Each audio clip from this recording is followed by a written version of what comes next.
Kila binadamu anapitia katika changamoto mbalimbali. Changamoto zinatusababisha tuweze kufikiri jinsi gani ya kuweza kupita katika changamoto zinazotukumba. Leo katika kipindi chetu cha Sunday Blessings, napenda nikuonyeshe njia mbalimbali ambazo unaweza ukazipitia hatua kwa hatua ili kuweza kuhakikisha kwamba unatatua changamoto inayokukabili. Kabla ya kuendelea na kipindi chetu, napenda nikukaribishe katika kipindi, lakini pia nikuombe uweze kusubscribe katika kipindi chetu kama ni mara yako ya kwanza katika chaneli hii, ili uweze kuendelea kunufaika na masomo tunayoyatoa. La hasha, kama sio hivyo, tunakuomba kwa moyo wa upendo mkubwa uweze kushare kipindi hiki kwa watu wengine, ili na wao pia waweze kunufaika na masomo haya ambayo wewe unanufaika nayo. Kwa hivyo napenda nikukaribishe katika kipindi hiki cha Sunday Blessings, na napenda nikupeleke moja kwa moja yale ambayo tunaweza kujifunza katika nyumba ya ibada. Somo letu la leo linasema ni njia za kupita unapokuwa unapita katika changamoto. Njia za kupita katika changamoto. Kila binadamu anapitia changamoto mbalimbali, na katika hizo changamoto maana yake ni kwamba zinaweza zikakufanya wewe ukaanza kurudi nyuma katika yale unayoweza kuyafikiria. Kuna kitu unahitaji kufanya, unapita katika changamoto, unaanza kurudi nyuma. Kuna jambo unafikiria kulifanya, unapita katika changamoto, unaanza kurudi nyuma. Kuna hatua unahitaji kupiga, unapita katika changamoto, zinakurudisha nyuma. Nataka nikwambie kwamba kuna mambo mawili ya kuangalia. Cha kwanza, changamoto. Changamoto ni shule ya mafunzo.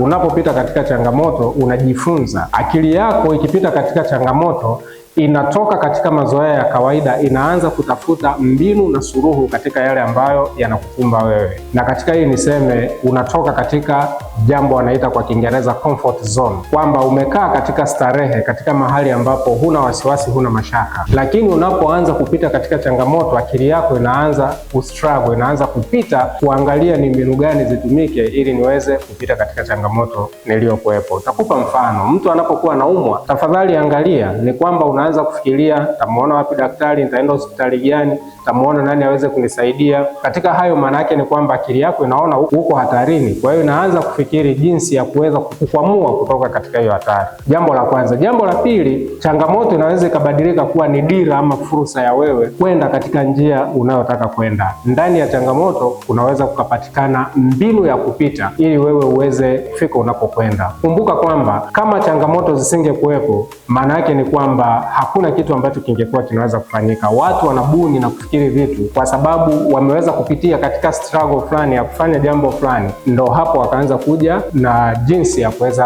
kutatua changamoto zinazowakabili. Kama maisha yangekuwa mepesi sana, basi kungelikuwa hapana sababu ya kuwaza jambo jipya. Tunawaza jambo jipya kwa sababu kila siku kuna changamoto zinazotukabili. Ndio maana kumbuka kwamba hata wanaotengeneza mifumo ya mawasiliano ama software ama applications, maana yake ni kwamba kuna nyakati ambazo wanafanya kitu kinaitwa upgrade, kwamba umetengeneza kitu lakini baada ya kuwa kimeanza kutumika kinakutana na changamoto na wanafanya kitu kinaitwa upgrade. Lazima tuweze ku-upgrade maisha yetu. Hilo ni jambo la pili. Sasa jambo la tatu, nataka nikwambie ama nikupeleke moja kwa moja kuangalia ni njia gani tunaweza tukapita ili kuweza kutatua changamoto zinazotukabili.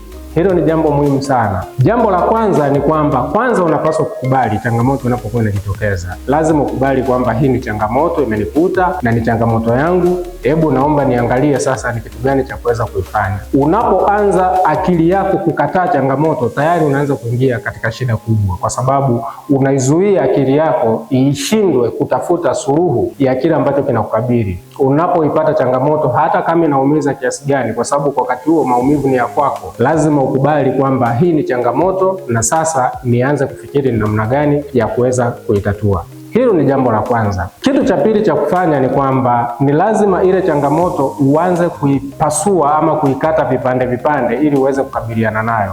Unaweza ikawa ni changamoto kubwa, lakini kumbuka kwamba katika ukubwa huo lazima uweze kutafuta namna gani ya kuipunguza ili uweze kuhakikisha kwamba unaitatua vizuri. Tukichukulia changamoto kama mlima Meru, mlima Kilimanjaro, mlima Everest mrefu kuliko yote duniani, maana yake ni kwamba utashindwa kuukwea ule mlima. Lakini ukiangalia changamoto kama kitu ambacho unaweza kukipunguza na kukiweka katika vipande hatua kwa hatua, kimsingi unaweza ukapata njia rahisi ya kuweza kutatua changamoto yako. Usiibebe kama ilivyo, jaribu kuangalia kama unaweza ukaipunguza. Kwa mfano, upo katika changamoto ya upatikanaji wa masuala ya kifedha, unalo wazo la kibiashara, hiyo ni hatua. Unafikiria namna ya kupata fedha, hiyo ni hatua nyingine. Jinsi ya kuweza kuuza bidhaa ama kupeleka wazo lako sokoni, hiyo ni hatua nyingine. Lazima uweze kuipunguza ama kuiweka changamoto uliyokuwa nayo katika vipande vidogo vidogo, ili uweze kudili na kimoja baada ya kingine, ili uweze kutatua changamoto inayokukumba. Hiyo nimekuambia ni hatua ya pili. Hatua ya tatu katika kutatua changamoto ambayo inakukabili ni kwamba jaribu kushauriana na watu wengine, ama jaribu kuomba ushauri kwa watu wengine. Kile ambacho wewe unakifikiria na kukiona ni tatizo kubwa sana,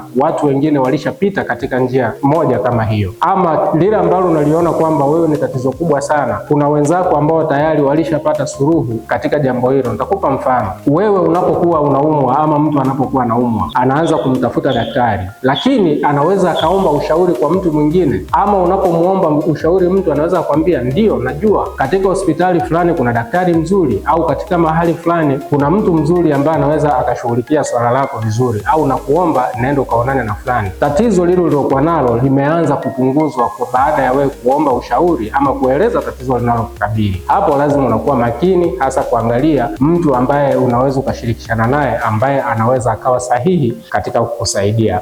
Hiyo ni hatua ya tatu. Hatua ya nne ya kufanya changamoto inapokuwa inakukabili ni kwamba kuchukua hatua kidogo.